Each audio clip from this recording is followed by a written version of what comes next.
Hello everybody and welcome to the Crash Bandicoot finale! With your host Kados.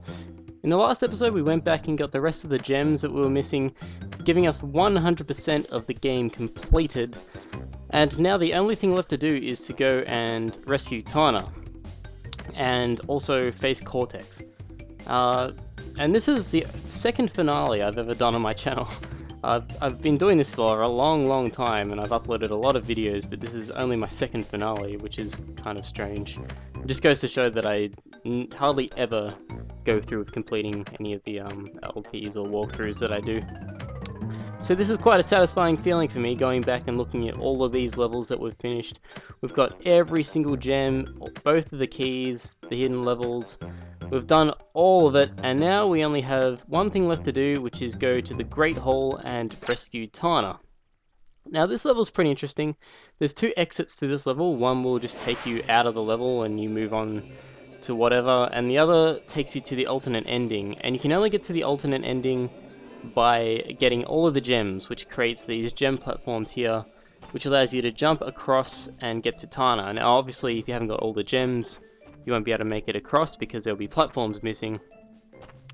But this seems like a weird kind of prison to keep Tana in. Like, look, there's a portrait over there. Not every prison has a portrait of its keepers, but oh well, that's, you know, maybe it's just one of those luxurious prisons that they have these days. I don't know.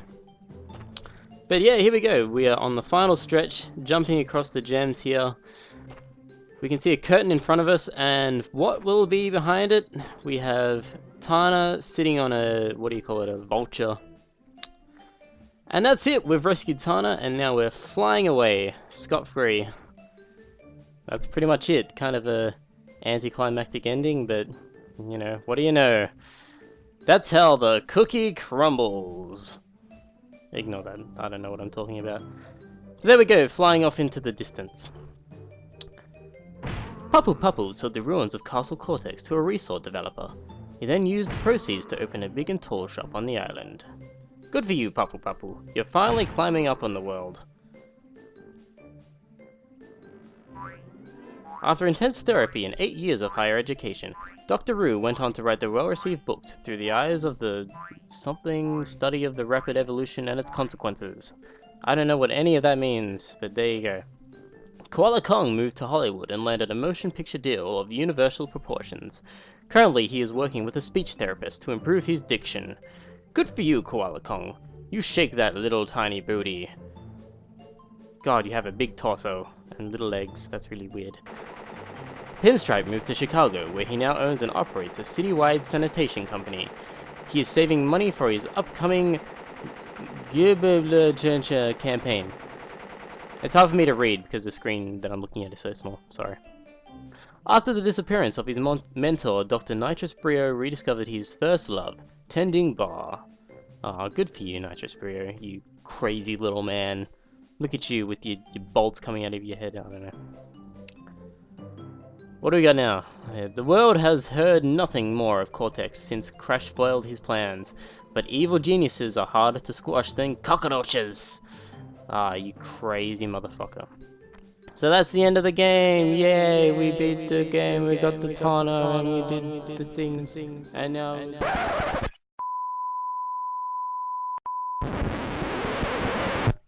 Alright, so maybe I lied. That's not really the end of the game. That's just like the fantasy ending of getting all the gems and whatever. None of that stuff really happened. Well, saving, I don't know, I don't fucking know. Now we're going to go and face Dr. Neo Cortex, because we can. Now at this stage, we've pretty much completely foiled Cortex's plans. Let's see, like, it, as you can see in the background, we've basically set the entire island on fire. I don't know, maybe, I don't know how that happened, but it is, it's on fire. Don't fucking ask me why it's on fire. Now this boss is the final boss of the game, obviously. And what you have to do is Cortex will shoot little plasma balls at you, and you have to pick out the green ones and fire them back at him by spinning them. Now, different colors of the ray does different things, like the blue one goes up and down, so you kind of have to dodge it just by walking around it kind of thing. And the pink ones, he will just shoot at you and you just gotta dodge them. So you can only spin back the green ones, and they'll all go to that ball that is accumulating just above Cortex. I think if you get two or three of them, I can't remember, they will fly down and hit Cortex and take off some health. But this boss isn't really that difficult. I'm making it look hard just because I'm bad at the game. But really, it's not very hard. Like, I wasn't disappointed at the final boss battle, but I guess it's alright. But there are better ones, like, obviously, any final battle can be better than the one in Crash 2. That one was shitty. It was like 2 seconds long.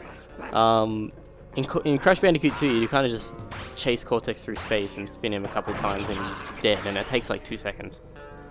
Which you'll see if you've seen my Crash 2 LP. This one's a little bit more better than that, I will admit. Even if it's not completely 100% satisfactory to my liking. Crash 3 was my favorite Cortex boss fight. It actually, again, I've done an LP of that too, so you can check that out, but, come on Crash, what are you doing? You're fucking up all over the place, man. Yeah, in Crash Bandicoot 3, you actually get to go up and, like, spin Cortex and fuck him up, and you've got, like, the masks battling in the center. It's really cool. And don't tell me I'm gonna die again, Jesus. We've only got to take one more bit of health off. Come on, Crash. Yeah, there you go. That last green one, you just spin back and it hits him automatically. And there you go, Cortex is flying to the ground, and we have done everything that we can do. There we go, we've still got Tana, and she's lifting us up somehow, and I wonder how they get down from the blimp. I don't know. But yeah, at the start of Crash 2, you see Cortex flying down from the blimp, so that means that the events of that game happen immediately after the events of this game. And there you go, we've got Cortex sitting on top of the... No, not Cortex, Crash. Sitting on top of the blimp, flying off into the sunset. So that does it for this LP, or walkthrough, or whatever you want to call it, I don't know what it was. And I'll take this time to answer the question of the video from last week. Last week's question of the video was, what was your favourite Crash boss battle? And we got some new people commenting this time, which is cool. Sorry, I'll repeat that. Tatagliacon says he has never fought a boss before in a Crash game because I was pretty bad at the game. That's fair enough, man. I mean, I don't see Crash Bandicoot as a very hard game personally, but yeah, I mean, practice makes perfect, I guess. I don't know. Heartless Ouija says, meh, I liked Pinstripe. He's the only boss with a gun. And yeah, I really like Pinstripe too. He was cool. And I think the boss fight was really interesting as well. It was kind of different that we haven't really seen before in a Crash game.